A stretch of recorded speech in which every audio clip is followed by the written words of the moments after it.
میرے پاکستانیوں، آج میں پہلے تو اب ملک کے معاشی حالات کے اوپر بات کرنا چاہتا ہوں، اور میں اس لیے بات کرنا چاہتا ہوں کہ اور مجھے بڑے افسوس سے کہنا پڑتا ہے کہ یہ ہمیں پوری طرح پتا تھا کہ جب رجیم چینج آپریشن کانسپریسی چل رہی تھی تو ہمیں پوری طرح پتا تھا کہ ایک دفعہ ہماری معیشت ڈی سٹیبلائز ہو گئی، ایک دفعہ یہ ہل گئی، ایک دفعہ ایک سیاسی استحکام چلا گیا تو یہ سنبھال کوئی نہیں سکے گا۔ اور خاص طور پہ مجھے پتا تھا کہ یہ جو لوگ 30 سال سے اس ملک کے اوپر حکومت کر رہے ہیں اور جنہوں نے یہ سارا ملک کے مسئلے ان کے دور میں شروع ہوئے، تو مجھے پتا تھا کہ انہوں نے نہیں سنبھالنا۔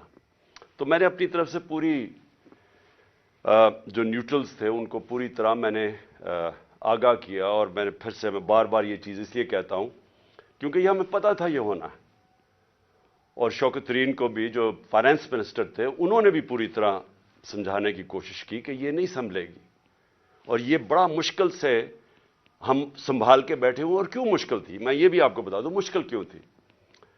اسے کہتے ہیں کموڈٹی سپر سائیکل۔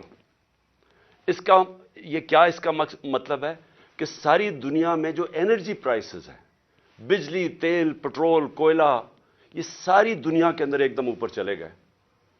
کرونا کے بعد جو کہ ایک سپلائی سائڈ کے اندر ڈسرپشن دنیا میں آئی، یعنی جو اس سے نیٹ ورکس ٹوٹے کیونکہ کرونا میں لاک ڈاؤن شروع ہو گئے، تو اس سے جو سب سے بڑا نقصان ہوا کہ جب سپلائیز ٹوٹی انرجی پروڈکٹس کی تو قیمتیں اوپر چلی گئی۔ تو ہم جب آخری دن ہمارے حکومتوں میں تھے تو جو تیل تھا وہ 110 سے $115 پہ چلا گیا پر بیرل۔ آج بھی اوپر بھی گیا، 70-75 سے لے کے آج 85 پہ ہے۔ تو جب ہم تھے تو جب تیل اوپر جاتا ہے تو سب کچھ اوپر چلا جاتا ہے، اور پھر جس طرح میں نے کہا کہ باقی بھی جو کوئلہ اور گیس، یہ سب اوپر چلے گئے۔